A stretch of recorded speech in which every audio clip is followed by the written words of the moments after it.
Published 1821 Est, the 12th of November 2017. Updated 11:33 Est, the 14th of November 2017. As dawn broke over Abu Qir Bay on the northern coast of Egypt, it revealed a sea strewn with dead bodies and wreckage from the French and British ships which had been engaged in deadly exchanges of fire throughout the night.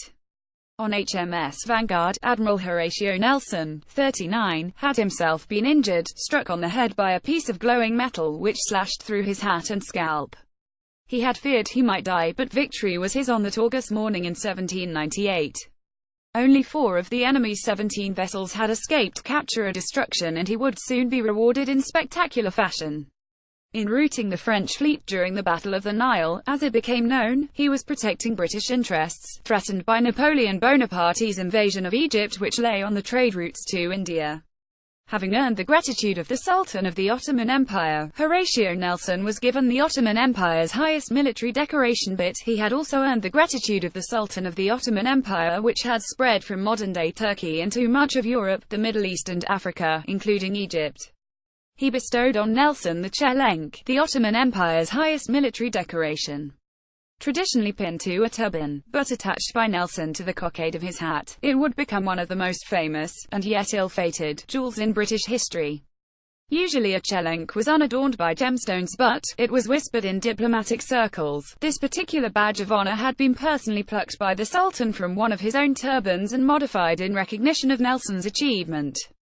A glittering mass of more than 300 white diamonds, it was the size of a child's hand but with 13 fingers, one for each of the French ships taken during the action.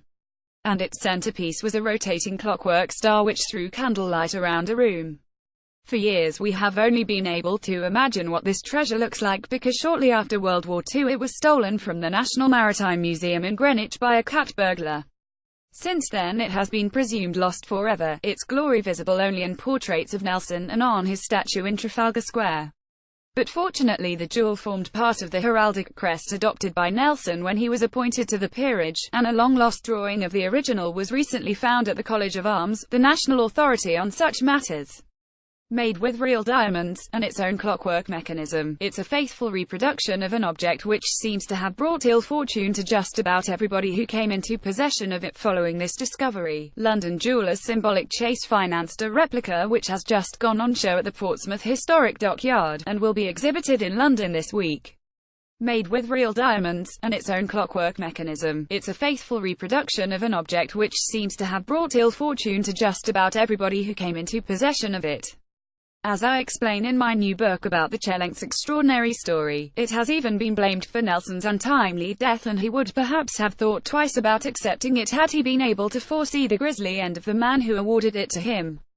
In 1808, Sultan Selim III would become the victim of a coup staged by a cousin.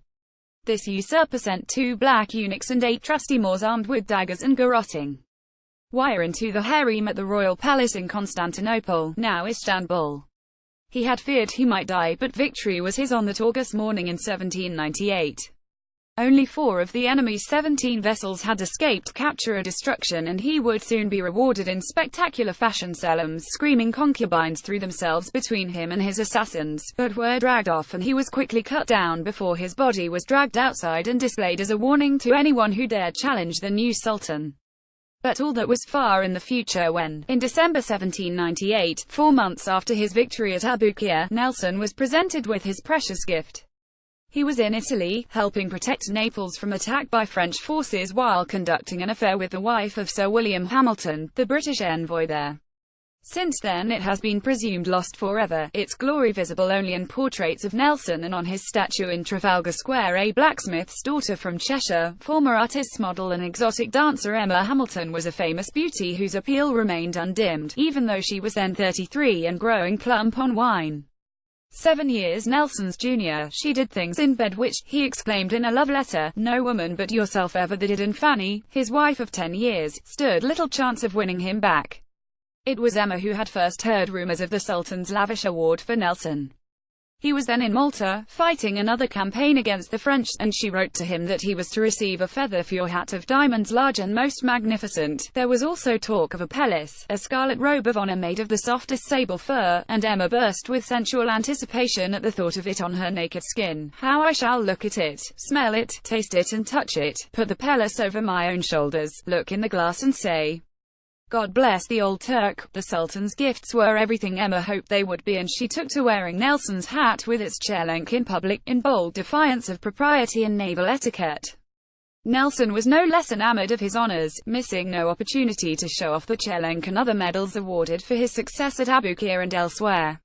There was much comment on his bizarre appearance as he stooped beneath the weight of the jewels he wore wherever he went, with one diplomat's wife declaring there never was a man so vainglorious. For all Nelson's love of the chelenk, things began to go wrong for him almost from the moment he acquired it. Although the Battle of the Nile established him as a national hero, he found himself humiliated by King George III upon his return to England in November 1800. In part this was because he made the mistake of wearing the chelenk on his hat at court, giving it far more prominence than the Order of the Bath previously presented to him by the monarch and now pinned to his coat. Although the Battle of the Nile established him as a national hero, he found himself humiliated by King George III upon his return to England in November 1800. Flaunting foreign decorations in this way was not wise, and it was still less sensible of Emma Hamilton to have been seen sporting Nelson's hat, complete with chelenk, as she so often had. With the dawn of the 19th century, attitudes against sexual impropriety were hardening, hastened by the embarrassing behavior of the Prince of Wales, the future George IV, and his legion of mistresses. When Nelson arrived at court, the king made a curt inquiry after his health before turning his back to talk in great good humor with an army officer. This royal snub was public and painful, but did not stop Nelson's affair with Emma, and, by the time their illegitimate daughter Horatia was born in February 1801, he and his wife had separated. The resulting alimony payments helped drive him into debt, as did Emma's lavish spending.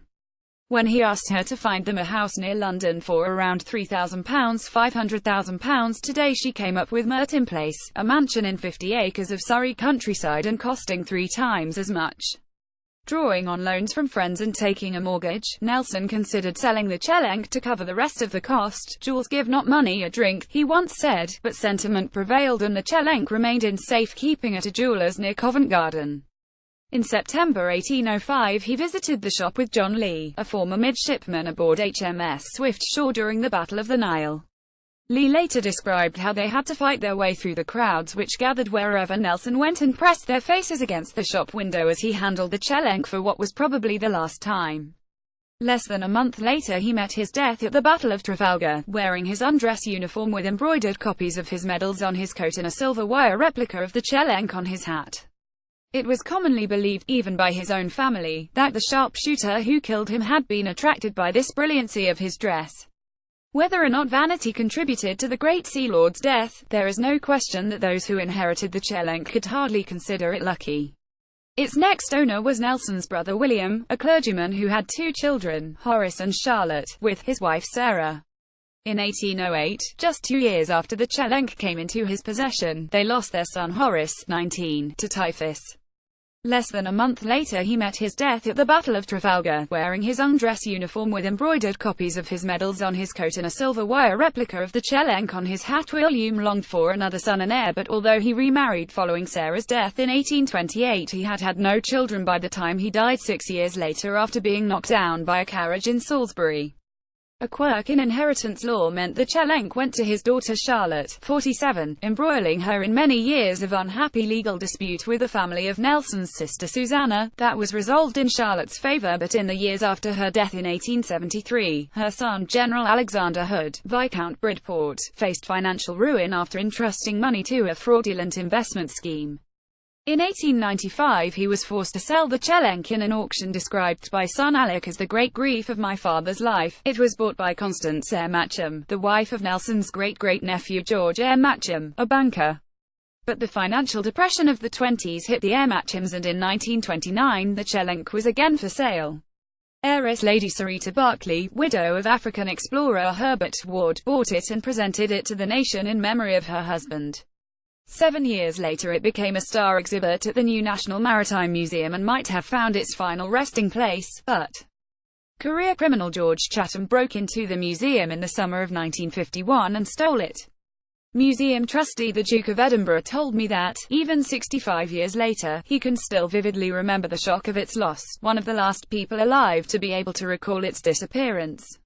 George Chatham confessed in 1994, claiming to have sold it to a fence for a few thousand, shortly before dying penniless and alone.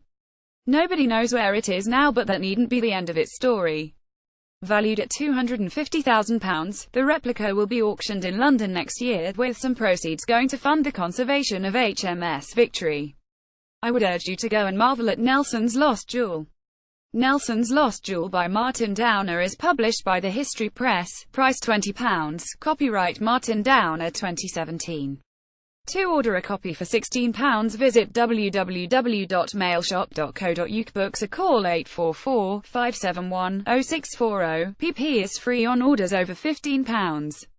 Offer valid until 23,112,017. Nelson's Jewel will be at the Philip Mould Gallery, Pall Mall, London, from today until Thursday.